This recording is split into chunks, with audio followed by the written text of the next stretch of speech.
Folktale Manipur bu tabiriba khwai pumnamakpu ehanba maktada ehakni koknona khuramjari. Channel asida nungairaba pungawari wari macha paurongna chingba kaya ama puzarake. Amadi mayamna nuksibiduna channel asibu like, subscribe amadi share tawbasu kawbidanaba haizari.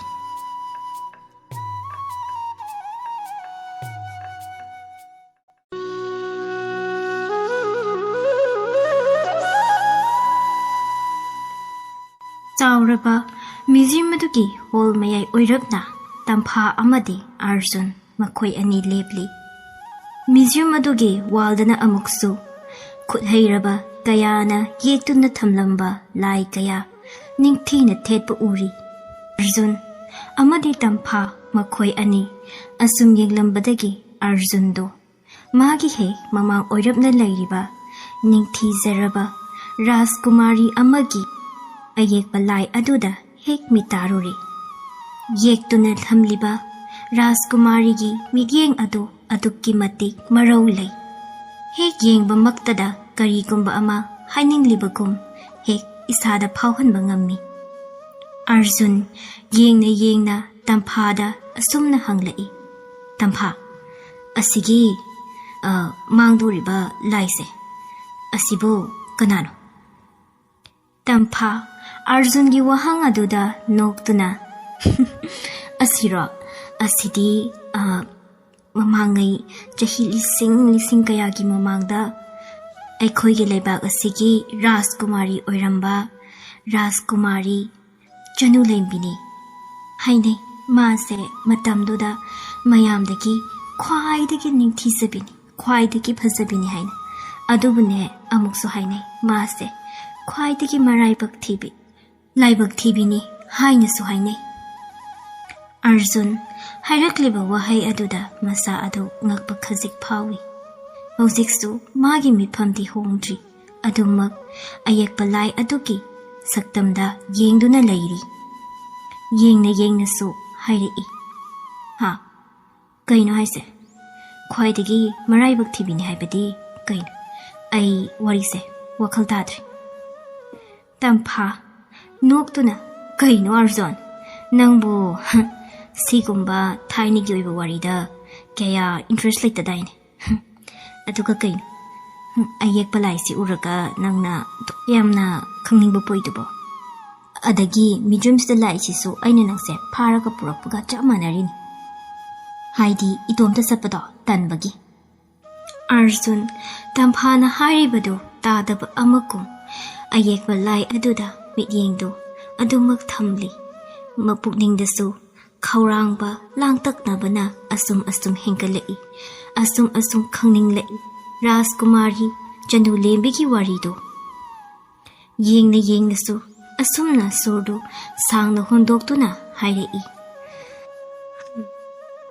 Hungde tampa Ayekpa lai si uraga aingonda aigi isada hana mamangda amukta phawkhidriba yul ama kanna phawrakli khangde karamna haigadabana haibadi adubu Ayekpa lai sige saktam ase aina hana ukrabagum aina mabu munna khangbagum aigi isasida phawi aduga yenguni Ayekpa lai ase sumunna yengsalu sum yenglaga lai se ngarangta yekpa loirpa mandra.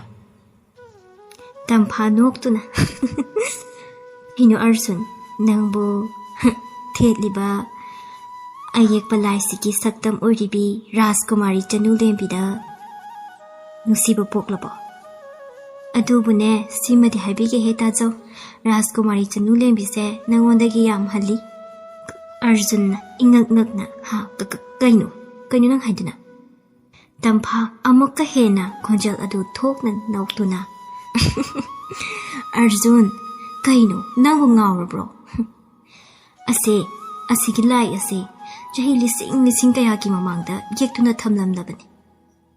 Asumna ngangnaringai tanja asida makhoi gi manak nakna yamna ahal oiraba makhwang kolaba nupa ama changsilai. Nupa ado Arjunda yamna munna yenglai karigumba ama mahakna khangabagum icha ani hojikse pung 5 takre ngahak leiragadi pung 10 haido taraklagani. Pung 10 dadi museum se ngahak ta oirabasu thong ase loli. Adunane pung 10 gi mamangda nakhoi ani museum asidagi thoknaba tawko. Natrabadine khudong thiba nangba yai.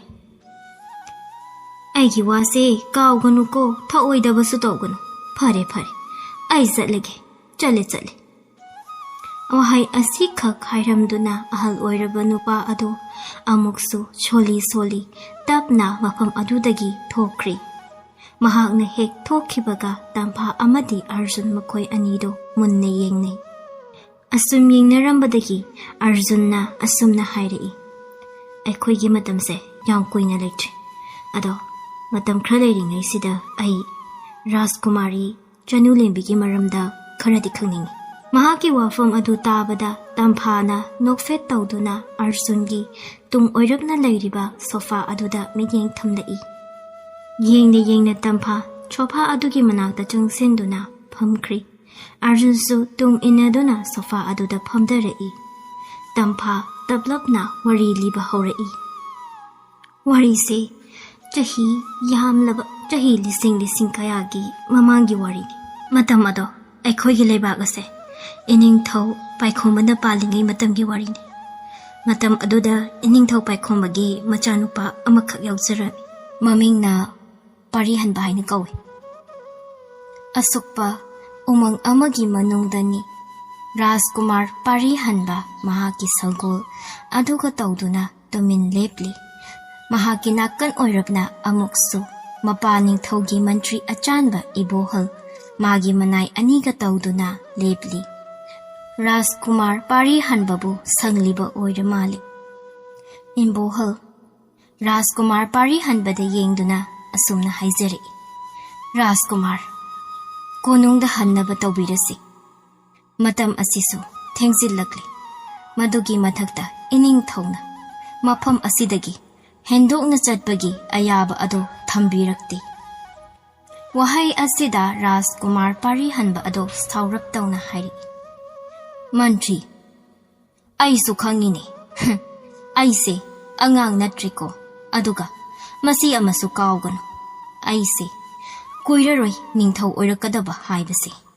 Wahai asida mantri ibo halso noktuna khumnai. Khangzai Rajkumar. Adubu hausiki oinadi Rajkumar gi ipa ibungo iningthau pari khombana ningthau oiribanina. Iningthau gi yathang ngakjaba asina aigi ahanba thaudangnido. Wafam asi tabada Rajkumar parihanba noktuna amuksu khumlai. Khangini aisu mantri. Adubu matam khragi matungda ningthau oina palakkadabadi aini. Aduna ningthau oirakadaba aigi wasu khara taw haibaniko. Asumna wari sanaringai Rajkumar parihanbagi miyeng ado mangda laptakna uriba piktak tawba khungang macha aduda hek taruri. Hanglai mantri ibohalda. Mantri mangda uriba khungang asibu kari khungangno. Wafam asida mantri ibohal ado tahana khumjari. Rajkumar mangda uriba khungang asidi lainingba singi khungangni. Mafam asida lairiba lainingba sing ase yamna sathiba lainingba ngaktan. Makhoidi kanagumba amataga onsinaba pamde. Makhoigi lai aduda ningjaduna sonjaduna leiba kanglukni. Rajkumar parihanbana amu. Hai sinadi makoise aikhoidaga asok aphanga thokhanba yawbro. Mantrina nate Rajkumar.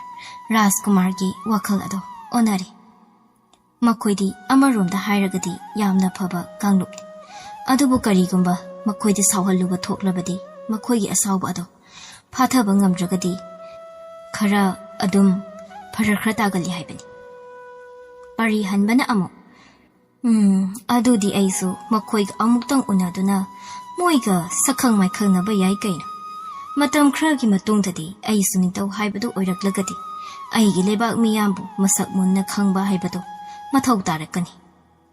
Asi haiduna Rajkumar parihanba mahaki sagul mathok aduda thaklauna tongkhatuna Mantri ibohal hoida hanna yenglamdana khungang adu tamna laami mafam ado yaurakpadadi kanagumba amatta uge phanglamde adubu mafam khudingda laison tingson tawbagi makholdi adumak taraklami Rajkumar pari hanba asum khungang adugi manungda changsilai adubu handakti mahakna asum changsilakpada uri Chauraba uzaw amagi makhongda ningthirabi nupi ama phamduna makhuttana jaitek ama paiduna laimaida karigumba ama yeklibagum tawribadu mahak madu ubada magi sangoldagi phranglauna chongdaduna nupi adugi manaktamna changsinduna asumna noktuna hairei ibema nangna malem laimai asida yekliba asipu karino Aidi wakal amata taba ngamdri. Wafam asi tabada nupi ado Rajkumar pari hanbada yengkhallaktuna asumna paukhum pirai. Mahasoy masidi mahaini mahasoyna khangbada yamna wana thoklagan. Adu mahasoy bu kana oibirabanu mamangda khun asida amukta uzakhidri. Mahasoy bu hana khangbidabra. Khun asigi miyoi amata Khun asigi mapandagi lakpa mi amattaga onsinduna wari watai tauba pamzade haibase wafam asi tabada Rajkumar pari hanba noktuna khumlai khangni ibema khangna aina changlakhibani haizage tabiyu aigi mingna pari hanba ising chaibi laibak asigi ningthau Pari khombagi amata yaujaba machanipa Rajkumar pari hanba haibadu ai hakni wafam adu tabada nupi ado makok ado hairap nonthaduna asumna haizari ngakpigani Rajkumar nanaina hana khangsakhidabana Rajkumar gi maphamda wahang hangatcharuri asumna Rajkumar Aikhoigi khongang asida lakani haibadi nanaina thazarudabani mamangda amukta ningthau sagaidagi aikhoigi khon asida kanasu khongdarakhidri asumna wari saringai chairak asida lainingba nupa ama phat changlaktuna harauna noktuna asumna haizari mahak Rajkumar pari hanba amadi nupi aduna sanakhiba wari ado munna tahawi is Nungairida. Is. Aikhoigi khun asida Rajkumar lengbiraklaba. Nungairida. Wafam adu tabada Rajkumar pari hanba nokfek toksei. Aduga amuksu nupi aduda yenglai. Mahak nupi adubu ahanbu uba maktada. Magi masada mamang thakta amukta phawkidriba ihul ama phawkrabani. Mahak noktuna lepliba makhoi anida asumna hanglai. Haibiyu, aibu mafam asida nungtigi changjafam pigadra. Mafam asi hek aina ahanba changlakpa oirabasu. Aigi pukning, wakhal, thamoy, hakchang, pumnamak. Mafam asina changjinbagum thokre. Aibu mafam asida nungtigi lakpada taramna okpigadra. Wafam adu tabada nupa aduna asumna khomdai. Yani Rajkumar adumak lakpiyu Rajkumarna lakningba matamda lakpiyu Rajkumar bu aikhoina matam chuppada taramna okjagani Rajkumar gidamaktadi aikhoigi kungang asigi thong launa hangduna thamli asumna ngaihak wari sanaduna Rajkumar pari hanba ado leihauriba masak matau phazarabi ningthizarabi nupi aduda amuktang yenglamduna amu Mantri ibuhal hoina lehauba mafam adu tamna lakli. Mafam adu yaurabada mantri hibuhal hoiga amuksu punna konung tamna hankri. Konung yaurabada mantri ibuhalna asumna yamna khangningba amaka loinana Rajkumar pari hanbagi mafamda hangsarei. Rajkumar. Khun adugi manung ado Rajkumar ne hek changkibaga yamna ꯂꯥꯡꯕꯒꯤ ꯃꯈꯣꯜ ꯑꯃ ꯇꯥꯖꯔꯛꯈꯤ꯫ ꯀꯝꯗꯧꯕꯤꯔꯛꯄꯒꯦ? ꯔꯥꯖꯀꯨꯃꯥꯔ ꯄꯥꯔꯤ ꯍꯟꯕ ꯅꯣꯛꯇꯨꯅ ꯃꯟꯇ꯭ꯔꯤ, ꯑꯩꯅ ꯃꯇꯝ ꯀꯨꯏꯅꯗꯒꯤ ꯊꯤꯖꯔꯛꯄ ꯑꯗꯣ ꯃꯐꯝ ꯑꯗꯨꯗ ꯐꯪꯂꯦꯅꯦ꯫ ꯋꯥꯐꯝ ꯑꯁꯤ ꯇꯥꯕꯗ ꯃꯟꯇ꯭ꯔꯤ ꯏꯕꯣꯍꯜ ꯑꯗꯨ ꯌꯥꯝꯅ ꯉꯛꯂꯝꯃꯤ꯫ ꯅꯍꯥꯟꯅ ꯑꯁꯨꯝꯅ ꯍꯥꯏꯖꯔꯛꯏ, ꯔꯥꯖꯀꯨꯃꯥꯔ, ꯈꯨꯟ ꯑꯗꯨꯒꯤ ꯅꯨꯄꯤꯁꯤꯡ ꯑꯗꯣ ꯃꯁꯛ ꯃꯇꯧꯗꯤ ꯌꯥꯝꯅ ꯐꯖꯕꯅꯤ꯫ ꯍꯦꯛ ꯎꯖꯕꯃꯛꯇꯗ ꯅꯨꯄꯥ ꯑꯩꯈꯣꯏꯒꯤ ꯊꯃꯣꯏꯕꯨ ꯁꯨꯝꯍꯠꯄ ꯉꯝꯕ ꯃꯥꯏꯊꯣꯡ ꯄꯨꯕꯅꯤ꯫ ꯃꯁꯤꯅꯁꯨ ꯑꯩꯅ ꯔꯥꯖꯀꯨꯃꯥꯔꯕꯨ ꯃꯐꯝ ꯑꯗꯨꯗ ꯆꯠꯇꯅꯕ ꯊꯤꯡꯖꯈꯤꯕꯅꯤ꯫ ꯔꯥꯖꯀꯨꯃꯥꯔ ꯄꯥꯔꯤ ꯍꯟꯕ ꯀꯔꯤ ꯍꯥꯏꯕ ꯃꯟꯇ꯭ꯔꯤ? ꯃꯟꯇ꯭ꯔꯤ ꯏꯕꯣꯍꯜ ꯑꯁꯨꯝꯅ ꯍꯥꯏꯔꯛꯏ, ꯔꯥꯖꯀꯨꯃꯥꯔ, ꯋꯥꯈꯜ ꯃꯨꯟꯅ ꯈꯟꯊꯕꯤꯌꯨ꯫ ꯈꯨꯡꯒꯪ ꯑꯗꯨꯒꯤ ꯅꯨꯄꯤ ꯑꯃꯠꯇ ꯏꯅꯤꯡꯊꯧꯅ ꯃꯃꯧ ꯑꯣꯏꯅ ꯂꯧꯁꯜꯂꯣꯏ꯫ ꯃꯁꯤ ꯑꯃꯗꯤ ꯅꯅꯥꯏꯅ ꯃꯨꯟꯅ ꯈꯪꯖꯩ꯫ ꯑꯗꯨꯅ ꯍꯥꯟꯅ ꯃꯃꯥꯡꯗ ꯋꯥꯈꯜ ꯃꯨꯟꯅ ꯈꯟꯕꯤꯗꯨꯅ ꯊꯕꯛ ꯇꯧꯕꯤꯌꯨ꯫ ꯈꯨꯡꯒꯪ ꯑꯗꯨꯒꯤ ꯅꯨꯄꯤ ꯑꯃꯠꯇ ꯅꯤꯡꯊꯧ ꯁꯥꯒꯩꯗ ꯃꯧ ꯑꯣꯏꯅ ꯂꯧꯁꯟꯅꯗꯦ꯫ ꯑꯁꯨꯝꯅ ꯋꯥꯔꯤ ꯁꯥꯟꯅꯗꯨꯅ ꯅꯨꯃꯤꯠ ꯑꯁꯤꯃꯁꯨ ꯍꯧꯈ꯭ꯔꯤ꯫ ꯃꯊꯪꯒꯤ ꯅꯨꯃꯤꯠꯅꯤ ꯔꯥꯖꯀꯨꯃꯥꯔ ꯄꯥꯔꯤ ꯍꯟꯕ ꯑꯗꯨ ꯃꯅꯥꯏ ꯃꯁꯣꯏ ꯀꯅꯥꯁꯨ ꯌꯥꯎꯗꯅ ꯈꯨꯡꯒꯪ ꯑꯗꯨ ꯇꯝꯅ ꯑꯃꯨꯛꯁꯨ ꯆꯠꯂꯝꯃꯤ꯫ ꯃꯍꯥꯛꯅ ꯈꯨꯡꯒꯪ ꯑꯗꯨ ꯌꯧꯕ ꯃꯇꯝꯗꯗꯤ ꯉꯔꯥꯡꯒꯤ ꯅꯨꯃꯤꯠꯇ ꯃꯍꯥꯛꯀ ꯊꯦꯡꯅꯈꯤꯕ ꯅꯨꯄꯤ ꯑꯗꯨꯒ ꯑꯃꯨꯛ ꯊꯦꯡꯅꯔꯤ꯫ ꯅꯨꯄꯤ ꯑꯗꯨꯒꯤ ꯃꯤꯡꯗꯤ ꯐꯖꯇꯣꯟ ꯍꯥꯏꯅ ꯀꯧꯔꯝꯃꯤ꯫ ꯐꯖꯇꯣꯟ ꯔꯥꯖꯀꯨꯃꯥꯔꯕꯨ ꯎꯖꯕꯗ ꯑꯁꯨꯝꯅ ꯅꯣꯛꯇꯨꯅ ꯍꯥꯏꯖꯔꯛꯏ, ꯔꯥꯖꯀꯨꯃꯥꯔ, ꯑꯩꯗꯤ ꯔꯥꯖꯀꯨꯃꯥꯔꯁꯦ ꯂꯥꯛꯂꯔꯣꯏꯗ꯭ꯔꯥ ꯍꯥꯏꯅ ꯄꯥꯈꯠꯆꯔꯨꯔꯤ꯫ ꯔꯥꯖꯀꯨꯃꯥꯔ ꯄꯥꯔꯤ ꯍꯟꯕ ꯅꯣꯛꯇꯨꯅ ꯐꯖꯇꯣꯟ, ꯑꯩꯕꯨ ꯂꯥꯛꯇ ꯌꯥꯔꯤꯕ꯭ꯔꯅꯦ? ꯉꯔꯥꯡ ꯑꯍꯥꯟꯕ ꯑꯣꯏꯅ ꯅꯪꯕꯨ ꯎꯖꯕꯗꯗ ꯑꯩꯒꯤ ꯍꯛꯆꯥꯡꯅ ꯀꯣꯅꯨꯡ ꯇꯝꯅ ꯆꯠꯈ꯭ꯔꯕꯁꯨ ꯑꯩꯒꯤ ꯊꯋꯥꯏꯗꯤ ꯃꯐꯝ ꯑꯁꯤꯗ ꯑꯗꯨꯃꯛ ꯂꯩꯍꯧꯔꯦ꯫ ꯅꯪꯕꯨ ꯑꯍꯥꯟꯕ ꯎꯖꯕꯗꯗ ꯑꯩ ꯅꯪꯕꯨ ꯅꯨꯡꯁꯤꯕ ꯄꯣꯛꯈ꯭ꯔꯦ꯫ ꯐꯖꯇꯣꯟꯁꯨ ꯇꯞꯅ ꯑꯁꯨꯝꯅ ꯈꯨꯝꯖꯔꯛꯏ, ꯔꯥꯖꯀꯨꯃꯥꯔ, ꯅꯅꯥꯏ ꯇꯣꯜꯂꯕꯤ ꯑꯩꯍꯥꯛꯁꯨ ꯔꯥꯖꯀꯨꯃꯥꯔꯕꯨ ꯑꯍꯥꯟꯕ ꯎꯖꯕꯗ ꯅꯨꯡꯁꯤꯕ ꯍꯥꯏꯕꯗꯣ ꯄꯣꯛꯂꯨꯔꯤ꯫ ꯑꯗꯨꯕꯨ ꯔꯥꯖꯀꯨꯃꯥꯔ, ꯑꯩꯈꯣꯏ ꯑꯅꯤꯒꯤ ꯄꯟꯊꯨꯡ ꯍꯥꯏꯕ ꯑꯗꯨꯗꯤ ꯑꯣꯏꯊꯣꯛꯂꯣꯏ꯫ ꯑꯩꯒꯤ ꯈꯨꯟ ꯑꯁꯤꯒꯤ ꯅꯨꯄꯤ ꯑꯃꯠ ꯏꯅꯤꯡꯊꯧ ꯄꯥꯔꯤ ꯈꯣꯝꯕꯅ ꯁꯥꯒꯩꯒꯤ ꯃꯧ ꯑꯣꯏꯅ ꯂꯧꯁꯟꯕ ꯄꯥꯝꯗꯦ꯫ ꯔꯥꯖꯀꯨꯃꯥꯔ ꯄꯥꯔꯤ ꯍꯟꯕꯅ ꯀꯔꯤꯒꯤꯅꯣ? ꯃꯗꯨꯒꯤ ꯃꯔꯝꯗꯤ ꯑꯩꯗꯤ ꯍꯧꯖꯤꯛꯐꯥꯎꯕ ꯈꯪꯗꯦꯅ꯫ ꯐꯖꯇꯣꯟ ꯇꯞꯅ ꯍꯟꯗꯛꯁꯨ ꯑꯗꯨꯃꯛ ꯈꯨꯝꯂꯛꯏ, ꯔꯥꯖꯀꯨꯃꯥꯔ, ꯑꯩꯈꯣꯏꯒꯤ ꯈꯨꯡꯒꯪ ꯑꯁꯤꯒꯤ ꯃꯤꯑꯣꯏ ꯅꯠꯇꯕ ꯑꯇꯣꯞꯄ ꯂꯩꯕꯥꯛ ꯑꯇꯣꯞꯄ ꯈꯨꯡꯒꯪꯒꯤ ꯃꯤꯑꯣꯏꯁꯤꯡꯒ ꯇꯣꯠꯅ ꯇꯤꯟꯅꯕ ꯄꯥꯝꯗꯦꯗꯣ꯫ ꯃꯗꯨꯒꯤꯁꯨ ꯃꯊꯛꯇ ꯏꯅꯤꯡꯊꯧ ꯄꯥꯔꯤ ꯈꯣꯝꯕꯅ ꯑꯩꯈꯣꯏꯕꯨ ꯎꯕ ꯐꯥꯎꯕ ꯌꯥꯗꯦ꯫ ꯑꯗꯨꯅ ꯀꯔꯝꯅ ꯏꯅꯤꯡꯊꯧ ꯄꯥꯔꯤ ꯈꯣꯝꯕꯅ ꯑꯩꯕꯨ ꯃꯃꯧ ꯑꯣꯏꯅ ꯂꯧꯁꯟꯕ ꯌꯥꯔꯛꯀꯗꯒꯦ? ꯔꯥꯖꯀꯨꯃꯥꯔ ꯄꯥꯔꯤ ꯍꯟꯕ ꯋꯥꯐꯝ ꯑꯗꯨ ꯇꯥꯔꯒ ꯃꯤꯀꯨꯞ ꯑꯃꯠꯇ ꯆꯣꯟꯊꯗ ꯑꯁꯨꯝꯅ ꯍꯥꯏꯔꯛꯏ,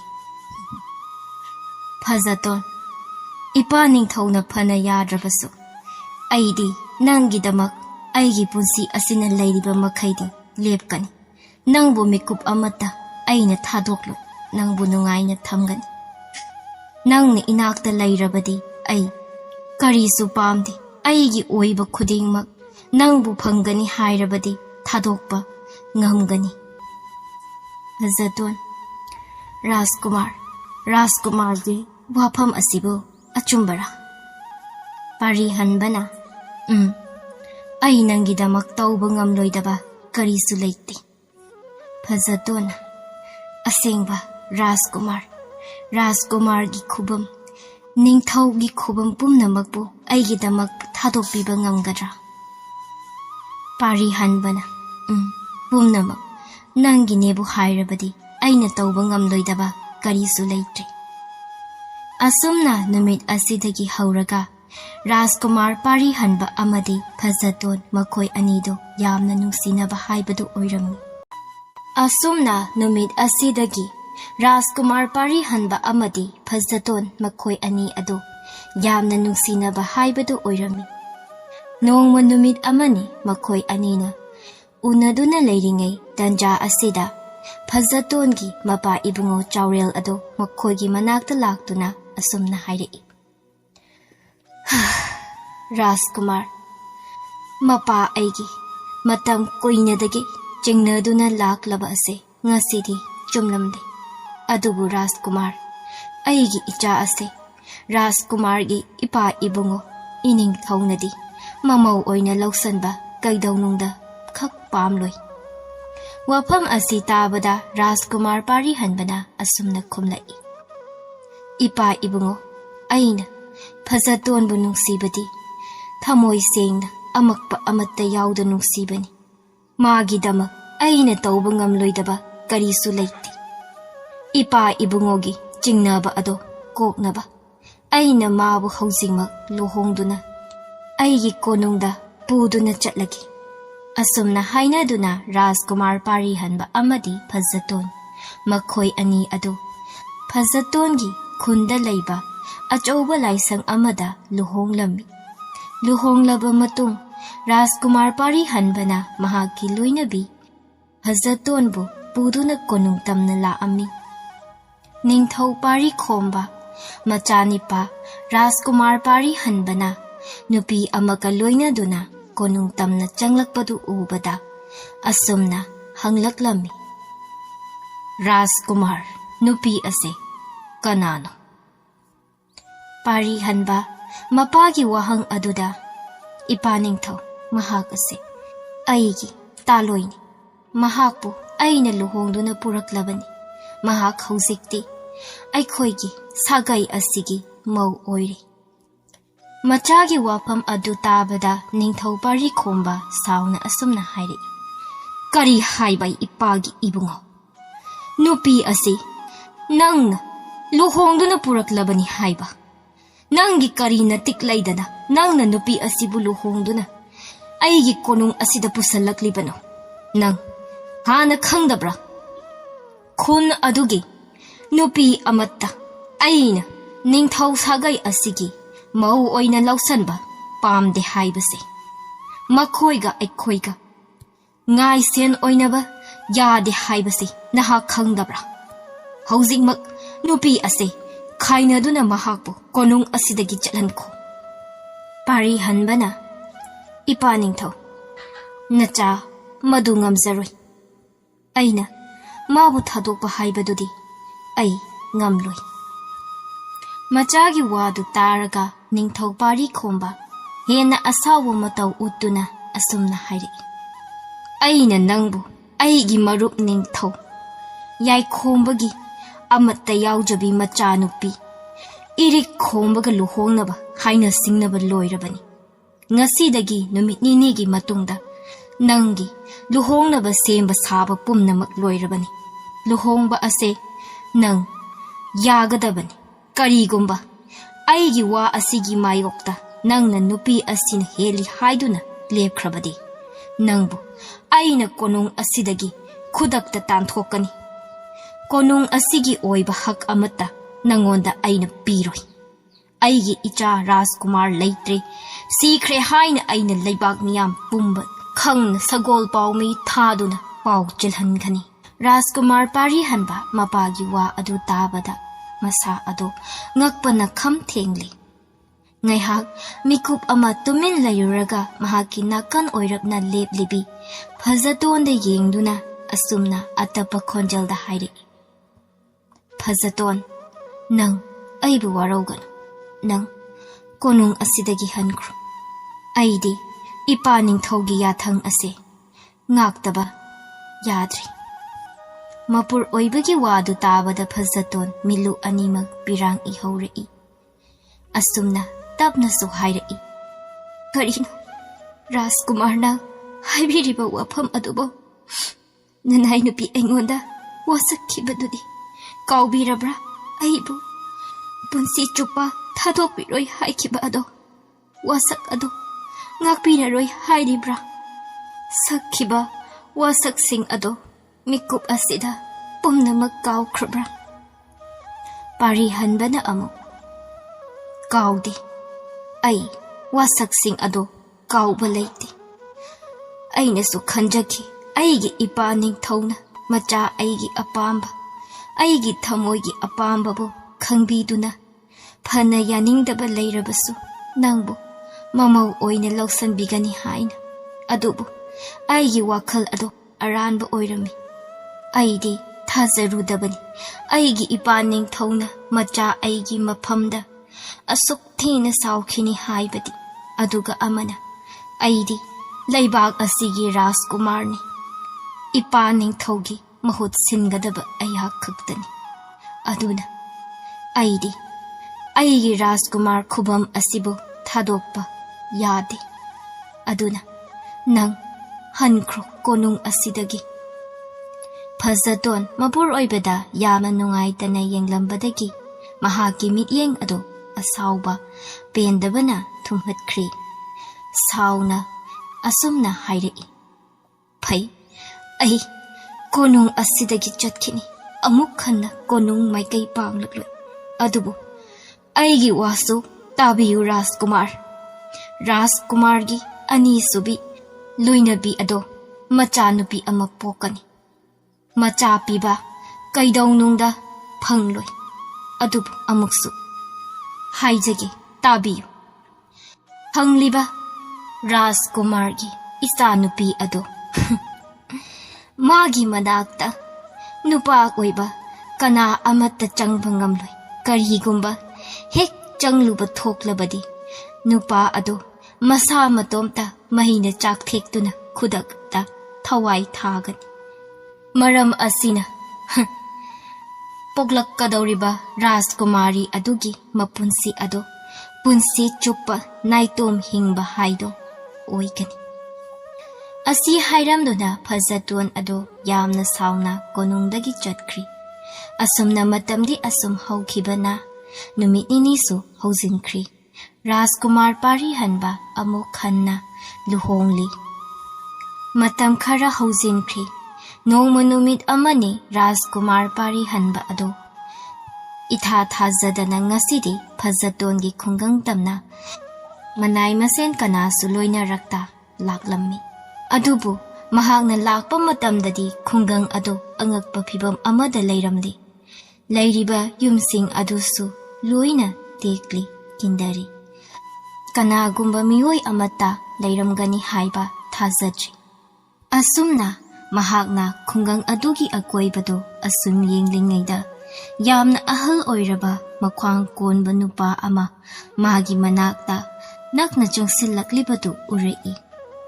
Nupa ado Rajkumar pari hanbagi mamang oirapna leptuna asumna hanglei.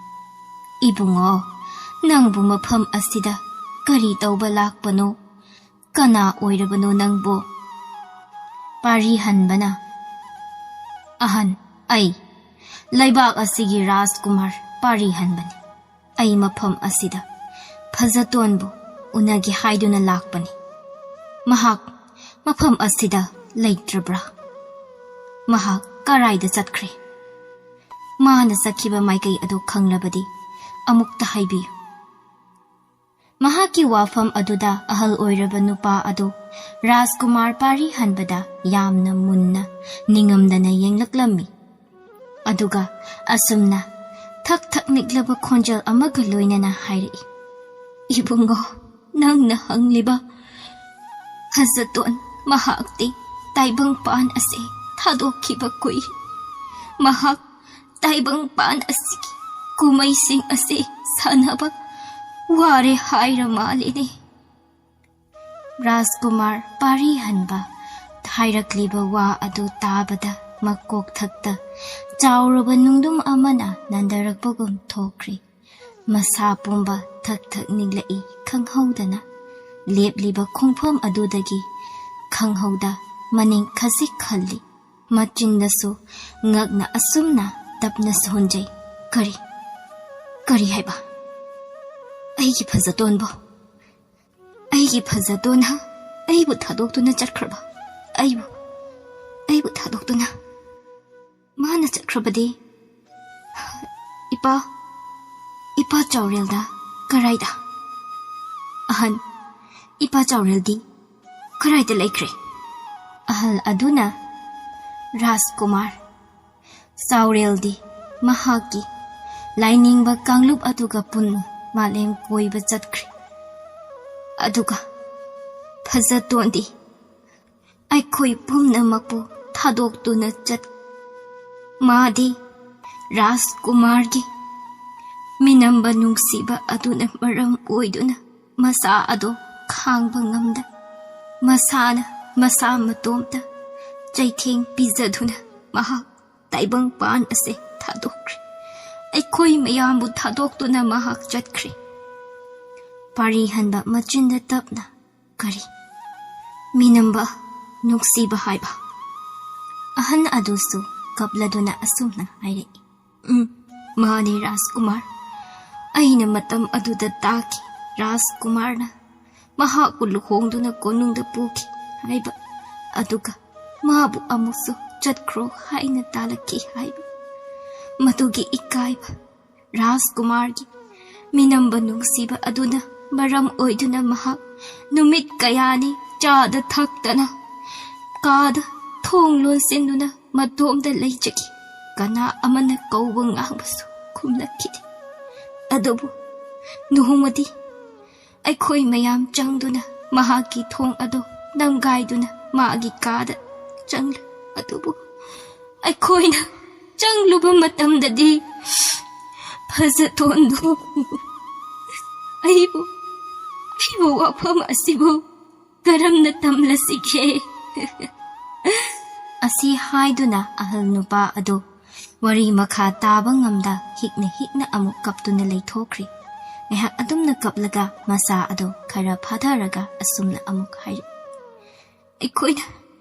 aikhoina ka aduta changlubadadi mahakti situna leiramle masa ado aikhoina yengluba matamda khanglaki mahak masa matomta hu thakchaduna sibani haiba na wari kaya saduna Rajkumar pari hanba nungaita mahaki konungda amuk halai ha khara hausinkri hausikti ningthau pari khombasu leikhidri aduna Rajkumar pari hanbana ningthau oiduna amuk palari matamdi asumak chatki adubu ningthau pari hanba phajatongi wakhaldi nomata kawba leikhidi nakan amaromdana amuksu mahaki loinabi oiribi irik khombagi machanupi ama phangjarami manai nupi ama changlaktuna asumna hairari iningthau maharani ibema ado isanupi ama phangjari wafam asi tabada ningthau pari hanba mikup amata chonthaba tawruda mahaki nupigi manakta laami adubu lagna mahaki wakhalda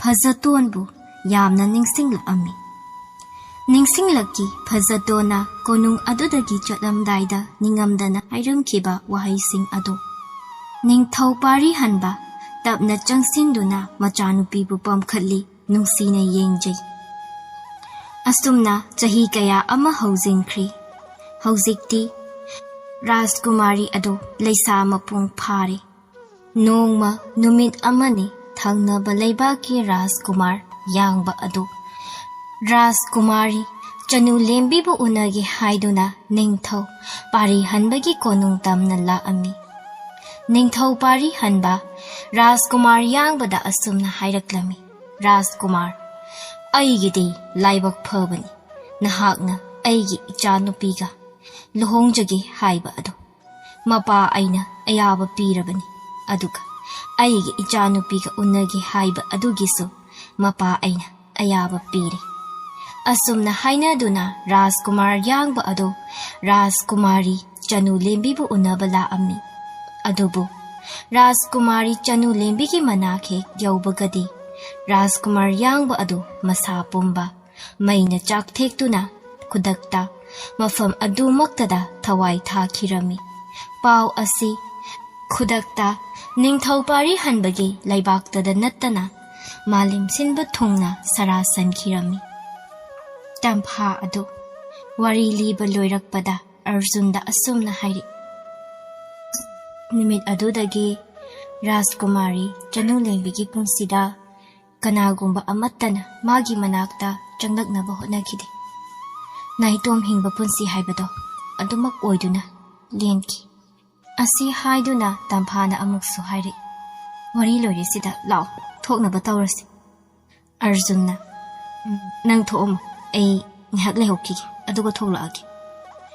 Tampha hare phare adudi tholoko ai thomagi. Tamphane hek thokhibaga Arjun Rajkumari Chanu lembigi Ayekpa lai adugi manak nakna asum jangsinli. Ayekpa lai adubu Arjun yamna munne yenglammi. Yengna mahaki makok ado khanghaudana yamna ngawba haibadu oiraklami. Masa ado chumna lepa phauba ngamjaramdi khudakta Arjun wakhal mangduna taki. Mikap thoklakpada Arjun suklaba umang amagi mayaida taaduna layrami. Mahaki managnak na amuksu lainingba nupa ama leptuna layrami. Arjun nupa ado ubada asum na hanglai. Ahan ay nalay si karaydan. Han aduna so asum na hanglai. Ibungo nang bukanan nang nasitli ba pizet aduna karin mamangda amukta ukidrine. Arjun Lining banupa ado na hangliba wahang ado mahak masada changdi. Baka na hanglai amuksu. Kaino. Aydi medjumda Rajkumari Chanu lembigi Ayekpa lai ado. Yenglam badain. Ado kaino. Maphamsida aydi kamay daw na karana layramdiba. Mahaki wafam ado tabada lining banupa ado. Tapna mamit usin kiduna. Ngahak laiki. Mikup karagi matung. Usan kiba mamit ado amuk pangthoraktuna asumna Arjunda yengduna hairi. Nupa macha ay huzikti pumnamak khangli. Naha matamgi khongchat mabu thugaiduna manglam chatta lakli. Wafam ado tabada Arjun yamna angakpa saktamda karino hairisibo. Aybu kariba. Time travel guide ayna tawribasibo. Karino Chibu, oy thokpa yabra. Oy thoktabani masi. Ahan nupa aduna amo. Nupa macha. Khongchat khuding makki. Maram amamamdi adumak laybani. Lao. Nangi sumaram lay. Aygi tong ilau. Asi haiduna lainingba nupa aduna Arjunbu. Ning thawpari hanbagi laybak tamna puraklami. Asumna hainaduna makoy ani ado. Ningthawpari hanbagi konung tamna lakli. Arjun mikmangda uriba singduna masadu ngakpana khamthengli. Ningthawpari hanba mahaksu Arjunbu ubada yamna ngakna lainingba ahan aduda asumna hanglai. Lainingba ahan nupa asi kanano duga karino mana setliba charibase. Atopa taibaktaki lakpa miyoira. Lainingba ahan aduna amuk asumna khumlai. Iningthaw mahaki maming Arjun kawi. Ijamzamba misak natte. Tunglam chattagi matamgi khongchatpu pugaiduna manglam chatta lakpani. Mana lakliba sisu laikhidrabi iningthawgi matam amada thawai oirambi. Phazatongi maramnani. Mahakna tawramba sab adugi maramni. Haizage tabiyu iningthaw malemda.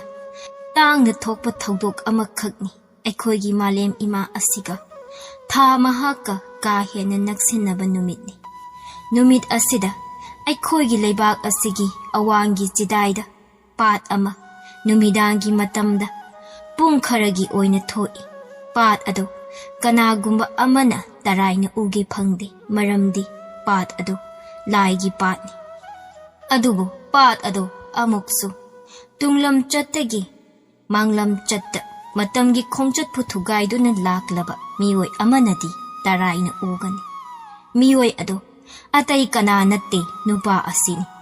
Nupa asina pat adu tamna chattuna pat adugi isingdubu sokluraga. Rajkumari Chanu lembida pithaklabadi mahaki masada layriba. Sab ado kokani. Sab adubu koknaba amata ngairaba upaini. Arjunna aidi Kay oidana Rajkumari gi punsibu aina karamna hongdokadawribano. Lainingba aduna Nupa, hauzik, madu khanduna laibagi matam natte. Hariba thabak ase pangthokpagi matamdo yaurakli. Asumna laining ba ahanduna Arjun bu pat adubu ugadaba mafam adu tamna purai. Arjun na hek yaubaga mahagti pat adubu ubu phangli. Adubu pat adugi ising ayaydagi phazaton adu tapna thoglai. Arjun bu ubada phazatona asumna hairei. Nupa, nangna lakliba adugi maram ay khang. Adubu karigino nangna makhogi mateng pangnangliba. Arjuna asumna khumlai. Miyoiba amana mateng niraklabadi mado aidi pangdana tokloi. Aduga Rajkumari adugi kari maral. Mapaning thogi maral adubu machanupi karisu khangjadribi aduna phangbagi maram karino. Mahakna kari lankhiba laibagi. Lalibadi ining thau adu nattabra. Chairak adu ining thau da bibam thokpani. Karisu khangjadrabi Rajkumari adu da bibam thokti. Nahakna sauninglibadu aisu khangi. Adubu maral laitaba miyoi amada sap piduna nahaki nungaiba ase karino. Amadi nahaki sap aduna tungda miyoi kayagi thawai mangani haibadi nahak khangdabra. Sap aduna maram oiraga asumna Arjuna haibadagi phazaton ado wakhal taaduna ising ado phazatongi makhutmakna soktuna Arjunda pirai. Asumna Arjun ising ado puduna amuk hanna konung tamna laktuna Rajkumari chanu lembida ising ado pithai. Adubu angakpani Arjun ising ado ne hek thakhibaga mamit ado tapna pangthorai. Museum adugi hall mayaida masadu taaduna leirami. Manak dakna kanasu laiba udi mahak makok ado kanna paisanduna tapna haugalai. Adubu mamittu khangsing singi mangda Rajkumari chanu lembi khaktagi Ayekpa lai oina leihaubudu hauzikti atopa nupa amaga punna lepminaduna leibu oina uri. Mahangna adumna leiringai tampha ado amuk changlaktuna Arjun kaidorigi aidi nang ngaibada sidore. Arjun ngakna asi haiduna wadu makha taba ngamde. Tampha Arjungi matauda asumna hairei. Kaino asi kaidorigi aibu hairamna daini ase Rajkumari chanulembiga magi mapuroiba iningthau yangbagani haiduna. Arjun yamna ngakna ha kari haiba adudi hausikido haukre matamdi adumak adubu leihori Rajkumari chanulembigi waridi adumak tungkoina mayamna linaduna